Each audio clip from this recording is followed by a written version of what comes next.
Ji, mortgages and charges, ये chapter है जो लोन्स, डिबेंचर्स और उन पे मौजूद सिक्योरिटीज को डील करता है। अल्लाह में तौफीक दे कि ये चैप्टर जल्दी खत्म करें ताकि हम थर्ड जोन वाले एक चैप्टर को थोड़ा सा पीछे लाके पढ़ना शुरू कर दें, ताकि जब आप चाय पीने जाएं तो तब आपके पास कुछ ऐसा दिमाग में कम से कम इतना इकट्ठा हुआ हो जो चाय पीने से आप जरा थोड़ा सा इजी फील करें।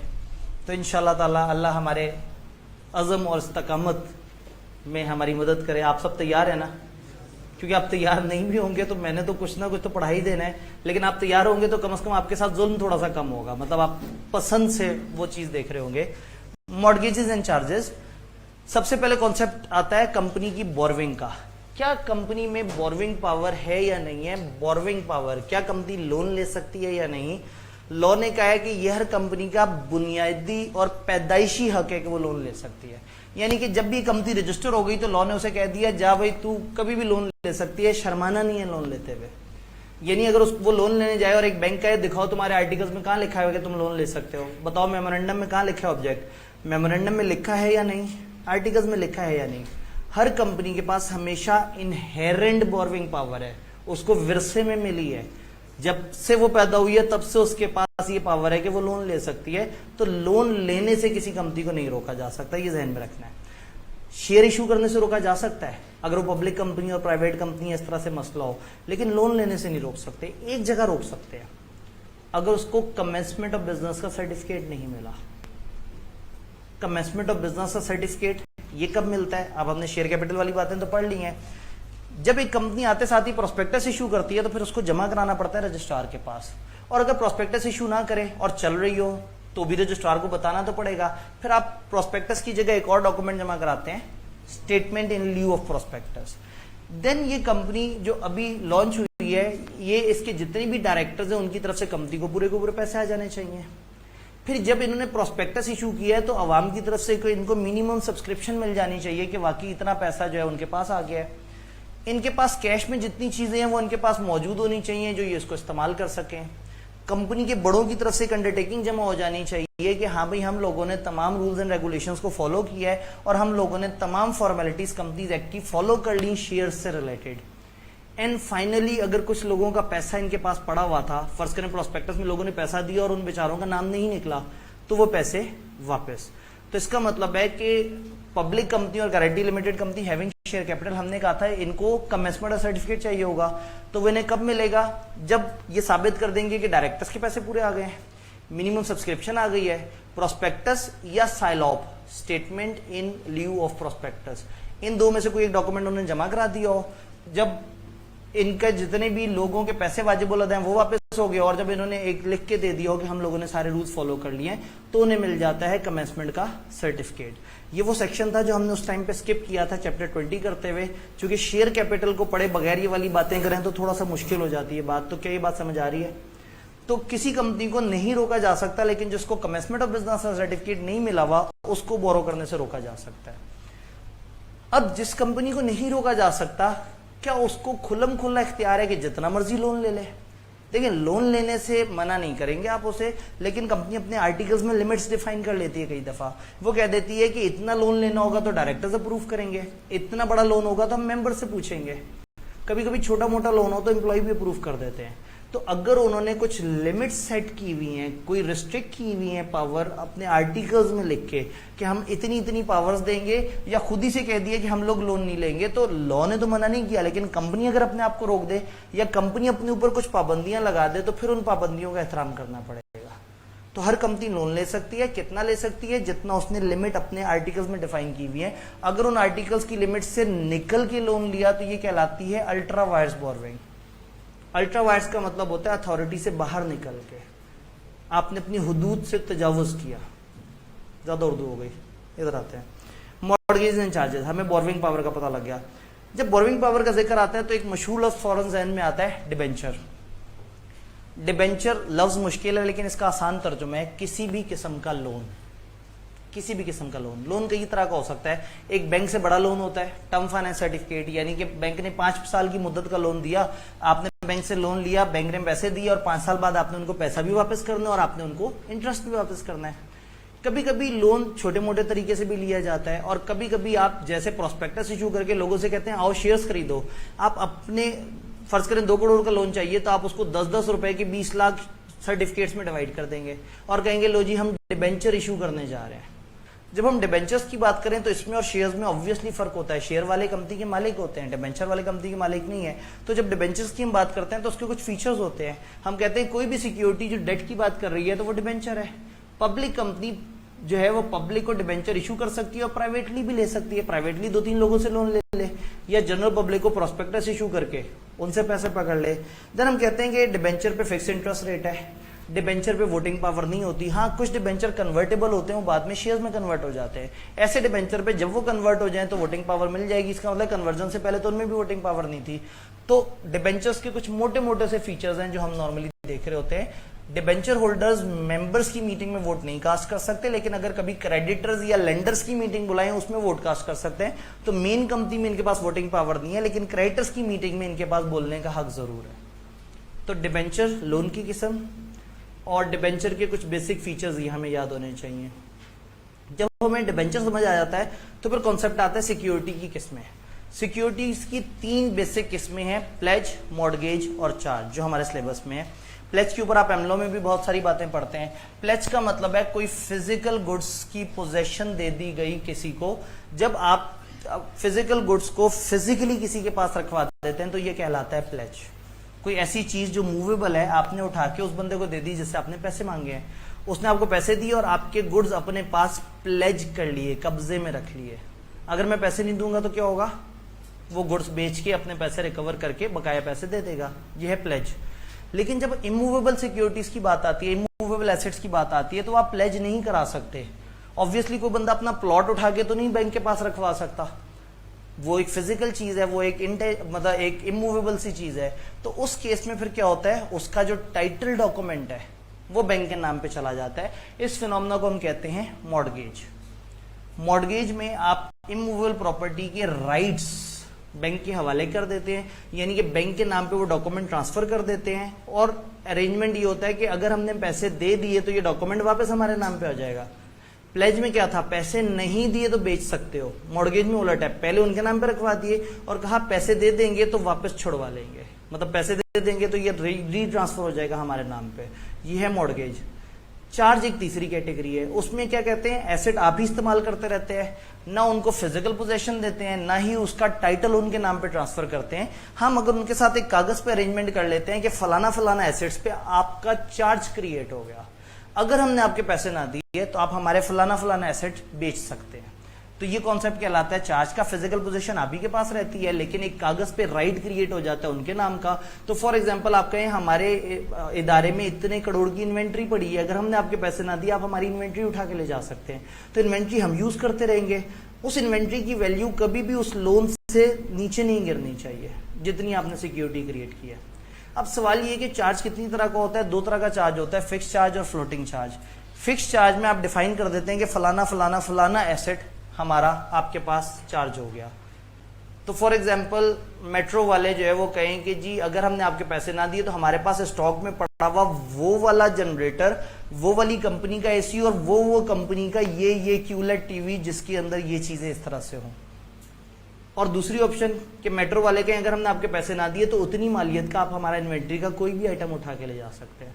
तो जहां खुली डुल्ली ऑप्शन दे दी कि ये पूरी कैटेगरी ऑफ एसेट्स में से कुछ भी उठा के ले जाओ, वो कहलाएगा फ्लोटिंग चार्ज। और जहां आपने डिफाइन कर दिया कि ये एसेट, वो कहलाएगा फिक्स चार्ज। तो जब आपने डिफाइन कर दी एसेट तो फिर ड्यूरिंग दैट लोन टाइम आप उस एसेट को नहीं बेच सकते। लेकिन अगर आपने फ्लोटिंग डिफाइन किया तो आप उन एसेट्स को बेच सकते हैं, लेकिन एट एनी गिवन टाइम उन एसेट्स की टोटल वैल्यू उस अमाउंट से कम नहीं होनी चाहिए जितनी अमाउंट की सिक्योरिटी आपने उन्हें दी है। तो ये 3 तरह की सिक्योरिटीज हैं, प्लेज, मॉर्गेज और चार्ज, और तीनों के दरमियान हम डिफरेंस देखने की कोशिश कर रहे थे। उम्मीद है आपको बातें समझ आई होंगी। अब आते हैं इसमें आगे होता क्या है। चैप्टर का नाम है मॉर्गेजेस एंड चार्जेस, जबकि हम प्लेज को भी पढ़ रहे हैं। ये जो प्लेज है वो काफी हद तक सिक्योर होता है। कुछ प्लेज ऐसे हैं जो कम सिक्योर होते हैं, लेकिन ज्यादातर प्लेज होते हैं सिक्योर। ये जो मॉर्गेज है, नाम पे ट्रांसफर कर देंगे प्रॉपर्टी, कोई पता नहीं हम एक ही प्रॉपर्टी के 3 डॉक्यूमेंट 3 अलग अलग बैंकों के नाम पे ट्रांसफर कर दें और पटवारी को साथ में ला लें, आपको पता है कितना खतरनाक काम होता है? पटवारी तो मतलब बेईमानी कर जाते हैं। पटवारी समझते हैं ना, जो जमीनों का रिकॉर्ड वगैरह रखते हैं, वो नहीं होते? अच्छा, कुछ और लोग होते हैं जी। तो अगर आप उनको अपने साथ मिला लें और वो रिकॉर्ड में खुर्द बुर्द कर दें, आपको पता है पटवारी गड़बड़ कर देते हैं कभी कभी, तो अगर वो रिकॉर्ड में गड़बड़ कर दें और ऐसे में उसी जमीन के 2-3 जेन्युइन कागजात बना के और कागजों में जेन्युइन तरीके से रिकॉर्ड भी कर दें, और वो बेचारा शरीफ बैंक जिसके पास वो डॉक्यूमेंट गया वो आपको मासूमियत में लोन दे बैठे, जब 6 महीने बाद आप तीनों बैंकों को पैसे ना दें और वो पहुंचे उस जमीन पे कब्जा कर दें, तो पता लगे वो तो 3 लोगों के नाम पे इकट्ठी मॉर्गेज हुई हुई है, तब तक वो पटवारी भी फरार हो चुका होगा और ये बंदा भी फरार हो चुका होगा। ये दोनों शायद एक दूसरे मुल्क में जाके मिलेंगे, एक दूसरे से हाथ मिलाएंगे और वो क्या कहते हैं, एक बैग नोटों का भरा हुआ उसके हवाले करेगा और जनाब उसके बाद सीन खत्म हो जाएगा। तो ये गड़बड़ है। मॉर्गेज में ये खतरा है कि कहीं ऐसा ना हो जाए। चार्ज में भी ऐसे ही खतरा है। आपके पास 4 करोड़ की इन्वेंट्री पड़ी हुई है, आपने 3 अलग अलग बैंकों को अलग अलग टाइम पे बुला के कहा देखो कितना माल पड़ा हुआ है, 3 करोड़ का लोन दोगे? उन्होंने कहा हाँ जी देंगे जरूर, 4 करोड़ का माल पड़ा हुआ है आपके पास। तो आपने 3-4 बैंकों को वही इन्वेंट्री दिखा के और उनसे सिक्योरिटी ले ली। अब ऐसे में अगर आप मफरूर हो जाएंगे और वो आएंगे तो आपस में लड़ रहे होंगे कि स्टॉक पे कब्जा कौन करेगा। तो मॉर्गेज और चार्ज थोड़ी सी सेंसिटिव चीज है, इसके अंदर गड़बड़ के चांसेस ज्यादा है, प्लेज में थोड़े से कम चांसेस हैं। तो लॉ ने एक बड़ा मजे का रूल बताया, उन्होंने कहा जब भी कोई मॉर्गेज या चार्ज क्रिएट करो आपने उसको रजिस्टर करा लेना है। काश जो मैंने कहा होता लॉ ने ऐसे ही कहा होता, लॉ ने ऐसा नहीं कहा। लॉ ने कहा इनमें से कोई मॉर्गेज चार्ज और प्लेज हुआ तो उसको रजिस्टर कराना है। हालांकि वो कह देते ना ऑल टाइप ऑफ मॉर्गेज या चार्ज, तो शायद बात आसान होती। तो उन्होंने कहा इनमें से कोई भी मॉर्गेज या चार्ज इंक्लूडिंग प्लेज अगर हुआ तो आपने उसको रजिस्टर कराना है। एक बहुत अच्छा मशवरा आपने से याद कर लेना है, बहुत ही अच्छा मशवरा। इसमें कंपनी के हर तरह के एसेट्स का जिक्र है, movable asset, immovable asset, company के जितने भी लीज के मामला आते हैं, हायर परचेज के मामला आते हैं, कंपनी के रिडीमेबल कैपिटल्स हैं। तो ये एक लिस्ट ऑफ एसेट्स दी हुई है। इस लिस्ट ऑफ एसेट्स को आप याद कर लेंगे, इनमें से कोई भी मॉर्गेज या चार्ज हुआ तो वो लाजमी रजिस्टर कराना होगा। तो ये लिस्ट आपने जहन में रखनी है कि ये आपने याद रखनी है। काश ये बहुत जरूरी चैप्टर होता तो मैं इसमें एक एक लाइन आइटम को डिफाइन करता, लेकिन मतलब ये थोड़ा सा कम जरूरी चैप्टर है तो हम तेजी से आगे जा सकते हैं। इस लिस्ट को आपने याद कर लेना है, इनमें से कोई भी मॉर्गेज या चार्ज हुआ तो हम उसको रजिस्टर करवाएंगे। रजिस्टर करवाने का क्या तरीका है? हम ये कहते हैं कि रजिस्ट्रार एक सर्टिफिकेट ऑफ रजिस्ट्रेशन देगा, हम रजिस्ट्रार के पास जाएंगे, जब भी कोई मॉर्गेज या चार्ज क्रिएट होगा 30 डेज के अंदर रजिस्ट्रार के पास पहुंचेंगे और उससे कहेंगे भाई इसको रजिस्टर कर लो। असल जिम्मेदारी है कंपनी की। किस कंपनी की? जिसने लोन लिया है। जो कंपनी लोन लेगी और बैंक कहेगा भाई मेरी सिक्योरिटी, आप कहेंगे मॉर्गेज। अब बैंक कहेगा मॉर्गेज तो है, कहीं ऐसा तो नहीं तुमने इसी जमीन को 2-3 दफा मॉर्गेज किया हुआ हो, जाओ इसको गवर्नमेंट के रजिस्ट्रार के पास पहले रजिस्टर करवा के मुझे सनद ला के दो उसकी। तो हम गवर्नमेंट के रजिस्ट्रार के पास जाएंगे, रजिस्ट्रार ने अपनी एक डेटाबेस बनाई हुई होगी, हम कहेंगे इस चीज को फलाना बैंक के नाम पे मॉर्गेज कर दें और इस मॉर्गेज को रजिस्टर कर दें। तो रजिस्ट्रार अपने पास नोट कर लेगा, उसके डेटाबेस में वो चेक करेगा कि क्या ये एसेट इससे पहले तो नहीं मॉर्गेज हुआ हुआ। तो जब उसको नजर आएगा कि ये क्लीन एसेट है तो वो उस एसेट को उस बैंक के नाम पे अपने पास रिकॉर्ड कर लेगा और आपको एक सर्टिफिकेट इशू कर देगा और एक रेफरेंस नंबर दे देगा। आप जाके बैंक को कहेंगे कि बोला आपकी जिम्मेदारी, आपने जो मुझे कहा था वो पूरा हो गया, अब जरा मुझे पैसे दे दें, तो बैंक आपके हवाले पैसे कर देगा। अब बैंक को टेंशन ज्यादा नहीं होगी, क्योंकि अगर कल को गड़बड़ हो गई तो एक गवर्नमेंट में भी एक बंदा गवाह मौजूद है और आप वहां जाके उससे रिकवर करवा सकते हैं। और जब गवर्नमेंट के पास रजिस्टर है तो रजिस्टर जिसके नाम पे होगी वो जाके क्लेम कर सकता है। अब इस बंदे ने किसी और के साथ धोखा किया तो गवर्नमेंट उसी चीज को 2 दफा रजिस्टर नहीं करेगी। तो अब ये किसी और बैंक को वही चीज अगर मॉर्गेज करना चाहे तो वो भी बैंक कहेगा कि भाई पहले जाओ रजिस्टर करा के आओ। रजिस्ट्रार उसी एसेट के अगेंस्ट एक से ज्यादा एंट्रियां जनरेट नहीं करेगा। इसमें एक rule first charge second charge वाला भी होता है कि अगर जमीन ज्यादा बड़ी अमाउंट की है और अलग अलग बैंकों से छोटी छोटी अमाउंट का लोन ले रहे हैं तो आप मल्टीपल चार्ज क्रिएट कर सकते हैं, लेकिन हमारे सिलेबस में बहुत ज्यादा गहराई नहीं है इसके ऊपर। तो हम बात कर रहे हैं कि आप जाएं और आप उसको रजिस्ट्रार के पास रजिस्टर करा दें। अल्टीमेट प्राइम रिस्पॉन्सिबिलिटी उस कंपनी की है जिसने करवाना है। हाँ, मगर कोई इंटरेस्टेड पर्सन भी रजिस्टर करा सकता है। यहाँ इंटरेस्टेड पर्सन से मुराद एक ही बंदा है, वो बैंक जिसका बीच में इंटरेस्ट है। तो ऐसा हो सकता है कि बैंक ये देखे कि कंपनी तो सीरियस लग नहीं रही रजिस्ट्रेशन में, बैंक जाए जाके रजिस्टर करा दे रजिस्ट्रार के पास और आपसे आके कहे भाई इतना बिल मेरे पैसे दे दें मुझे। यानी कि वो खर्चा जो रजिस्ट्रेशन का है वो कंपनी को भरना होगा, चाहे खुद भरे चाहे बैंक करवा के और कंपनी से रीइंबर्स करवा ले। यहाँ तक बात समझ आई? तो जब भी कोई मॉर्गेज या चार्ज होगा आप 30 डेज के अंदर अंदर रजिस्टर कराएंगे, आप नहीं तो आपका बैंक वो जो इंटरेस्टेड पर्सन है वो भी उसको रजिस्टर करवा सकता है। जब वो रजिस्टर हो जाएगा तो उसके बाद छोटी छोटी सी बातें हम ये कह रहे हैं कि वो जो रजिस्ट्रेशन है वो रजिस्ट्रार के पास होनी चाहिए। अब रजिस्ट्रेशन के लिए आपको क्या चाहिए होता है? आपको चाहिए होता है वो कागज जिस पे मॉर्गेज या चार्ज क्रिएट हुआ है, और वो वाला कागज जो डॉक्यूमेंट आपको एविडेंस कर रहा होता है। अब फर्ज करें एक प्रॉपर्टी पाकिस्तान में है और उसके डॉक्यूमेंट्स भी पाकिस्तान में और उसका चार्ज भी पाकिस्तान में क्रिएट हुआ है, फिर तो कोई टेंशन की बात ही नहीं है। सारी चीजें पकड़ी, 30 दिन में पहुंच गए गवर्नमेंट के पास, उसको रजिस्टर करा दिया। एक और सिनेरियो हो सकता है, प्रॉपर्टी के डॉक्यूमेंट मुल्क से बाहर पड़े हुए हैं और पाकिस्तान में मॉर्गेज या चार्ज क्रिएट हुआ है। तो अगर मॉर्गेज या चार्ज पाकिस्तान में क्रिएट हुआ है तो आप 30 दिन में उठाएं डॉक्यूमेंट्स और रजिस्टर करवा दें। लेकिन प्रॉपर्टी कहाँ की है? बाहर की। तो ये जरूर देख लें कि क्या उस मुल्क में तो नहीं कोई लॉ के जिसके तहत वहां पे भी बताना हो कि इसके ऊपर हमने पाकिस्तान में कुछ क्रिएट किया है। सेकेंड सिचुएशन समझ आई? पहली सिचुएशन थी Pakistani company, Pakistani mortgage, Pakistani charge, Pakistani property, कोई मसला नहीं, 30 डेज में आप रजिस्टर करा दें, कुछ सोचने की जरूरत नहीं है। सेकेंड केस, पाकिस्तान में मॉर्गेज क्रिएट हो रहा है और प्रॉपर्टी कहाँ की है? बाहर की।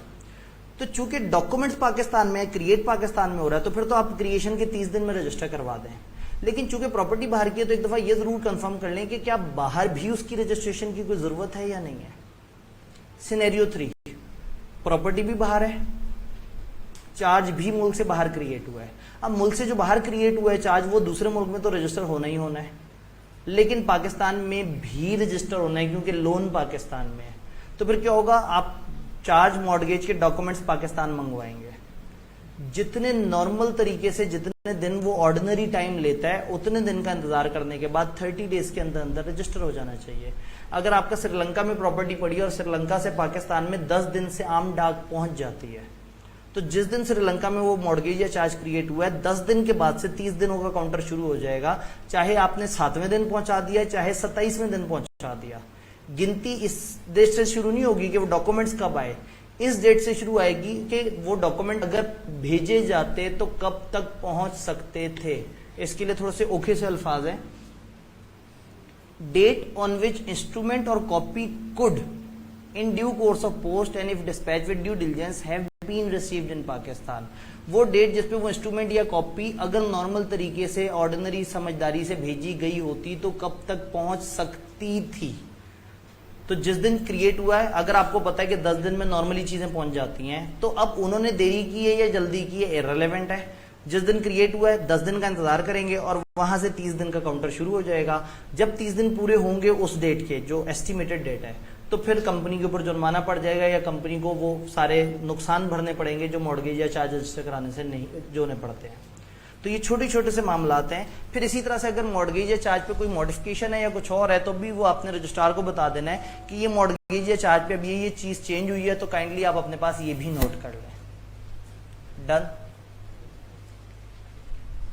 मॉर्गेज या चार्ज से रिलेटेड पेमेंट का सिलसिला, अगर आपने 4 करोड़ की प्रॉपर्टी रजिस्टर करवाई हुई है, लोन भी तकरीबन 3.5 करोड़ का है, अब आपने क्या किया, 2 करोड़ का लोन पे कर दिया है, आप बड़े खुश हो गए कि अब 1.5 करोड़ की लायबिलिटी रह गई। लेकिन कभी भी किसी भी बैंक के पास आप जाके कहेंगे ना मैंने लोन लेना है, वो कहेगा 1 मिनट में तुम्हारी रिपोर्ट जनरेट कर लूँ, वो उस डेटाबेस से कनेक्ट करेगा जो रजिस्ट्रार वाली है, तो वहां लिखा आ रहा होगा कि ये भाई साहब तो 3.5 करोड़ का लोन लेके बैठे हुए हैं, जबकि आपने तो वापस कर दिया 2 करोड़। तो जब आप वापस कर देते हैं तो आप चाहते हैं कि आप मेन डेटाबेस में अमाउंट भी एडजस्ट करवा दें। तो जब भी आप पेमेंट पूरी कर दें या पार्ट कर दें, पूरी पेमेंट को कहते हैं सेटिस्फेक्शन और पार्ट पेमेंट यानी कि थोड़ी सी पेमेंट, तो आपको चाहिए कि आप रजिस्ट्रार को 30 डेज के अंदर इन्फॉर्म करें और उसको कहें कि भाई मैंने इतनी पेमेंट कर दी है। रजिस्ट्रार आपको एक नेक नियत आदमी मानते ही जैसे ही आपने उसे बताया मैंने पेमेंट कर दी, वो कहेगा अच्छा किया बता दिया, फौरन से एडजस्ट कर देगा। नहीं, ऐसा तो नहीं होगा। वो पहले पूछेगा, किससे पूछेगा, क्रेडिटर से पूछेगा, कहेगा भाईजान इसने पेमेंट कर दी है, और क्रेडिटर को देगा 14 दिन का टाइम। इस पूरे चैप्टर में मैंने पहली और आखिरी दफा 14 दिन बोला है, वरना इसमें हमेशा 30 दिन की कहानी है। इस चैप्टर में पेपर में कोई भी सवाल आए और आपको याद ना आ रहे हो दिन, तो 95% चांस है कि 30 लिख दिन चल जाएगा, क्योंकि इस चैप्टर ने 30 दिनों की ही कहानियां चलाई हैं सारी। मगर क्रेडिटर से जब पूछ रहे हैं तो वहां 14 दिन का टाइम है। तो क्रेडिटर को आप कहेंगे कि भाई बताओ अगर क्रेडिटर कह देगा ओके पेमेंट हो गई है, रजिस्ट्रार एंटर कर लेगा। क्रेडिटर खामोश रहेगा तो भी रजिस्ट्रार एंटर कर लेगा। नेगेटिव कंफर्मेशन है यहाँ। एम लॉ अक्सर अलाउ नहीं करता, लेकिन इस वाले लॉ में अलाउड है कि अगर क्रेडिटर ने 14 दिन तक कोई जवाब नहीं दिया तो रजिस्ट्रार इसको अपनी तौहीन मानेगा और खुद ही से एंटर कर लेगा कि ठीक है, मैंने उससे पूछा था, नहीं बताया, हो गई होगी पेमेंट, नहीं हुई होती तो उसे बताना चाहिए था। तो 14 दिन तक जवाब ना मिलने की सूरत में भी वो ऑटो पे रिकॉर्ड कर लेगा। लॉ ये भी कहता है कि अगर रजिस्ट्रार को अपने जाती पर्सनल सोर्सेज से भी पता लग गया है किसी पेमेंट का, तो रजिस्ट्रार खुद से भी उसको रिकॉर्ड कर सकता है। तो कंपनी रजिस्ट्रार को बताएगी, रजिस्ट्रार क्रेडिटर से कंफर्म करेगा, क्रेडिटर जवाब देगा या जवाब नहीं देगा। अगर जवाब दे यस तो भी मेमोरेंडम ऑफ सेटिस्फेक्शन एंटर हो जाएगा, अगर जवाब ना दे तो भी मेमोरेंडम ऑफ सेटिस्फेक्शन यानी एंट्री रिकॉर्ड हो जाएगी, और अगर जवाब दे नो मुझे पेमेंट नहीं हुई तो फिर कंपनी को रिस्पॉन्ड करेगा रजिस्ट्रार और कहेगा भाई तुम्हारी पेमेंट नहीं हुई, पहले उससे राब्ता कराओ। कभी कभी कंपनी चालाक होती है, वो पहले से ही क्रेडिटर को जाके कहती है जी मैंने डॉक्यूमेंट जमा कराना है, बिला वजह वो आपसे पूछेगा, आपके भी टाइम वेस्ट होगा, मेरा भी, एनओसी लिख के दे दें आपने पेमेंट वसूल पाई। तो फिर एनओसी समेत रजिस्ट्रार को बता देते हैं कि ये काम हो गया है। रजिस्ट्रार एनओसी देखता है और मुतमईन होकर उसको रिकॉर्ड कर लेता है, चाहे आपने उसमें 2 नंबरी की हो। खैर वो एक अलग मामला है। क्या ये बात समझ आई? घबराए तो नहीं बैठे दादा? Very good. आप सब एक्साइटेड हैं कि मीटिंग्स का चैप्टर जल्दी से आने वाला है, थोड़ा सा हम ब्रेक से पहले पढ़ेंगे, थोड़ा सा ब्रेक के बाद पढ़ेंगे। यस, आपके चेहरे पे एक्साइटमेंट, मुझे खुशी हुई जी। ये जो इंस्ट्रूमेंट है मॉर्गेजेस या चार्जेस के जो डॉक्यूमेंट है कंपनी अपने पास भी रख रही है। एक तो रजिस्ट्रार का रिकॉर्ड है उसके पास पड़ा हुआ है, कंपनी भी अपने पास अपने रजिस्टर ऑफिस में ये रिकॉर्ड रख रही होगी। कोई भी मेंबर जो है वो अगर जाके देखना चाहता है कि कौन कौन से हमारे एसेट किस किस के नाम पे मॉर्गेज या चार्ज है, वो फ्री ऑफ कॉस्ट जाके देख सकता है। कोई भी क्रेडिटर देखना चाहे वो भी फ्री ऑफ कॉस्ट देख सकता है। इन दो के अलावा कोई देखना चाहे उसके पैसे लगेंगे, वो पैसे देगा तो वो देख सकता है उस रिकॉर्ड को, अदरवाइज नहीं देख सकता। तो क्रेडिटर्स और मेंबर्स के लिए वो रिकॉर्ड देखना फ्री है, उनके लिए एक्सेस है, वो उसे देख सकते हैं। इनके अलावा जितने भी बंदे आके देखना चाहेंगे कि वो रिकॉर्ड रखा हुआ है या नहीं रखा हुआ, तो उनको एक पेमेंट करनी पड़ेगी। डन।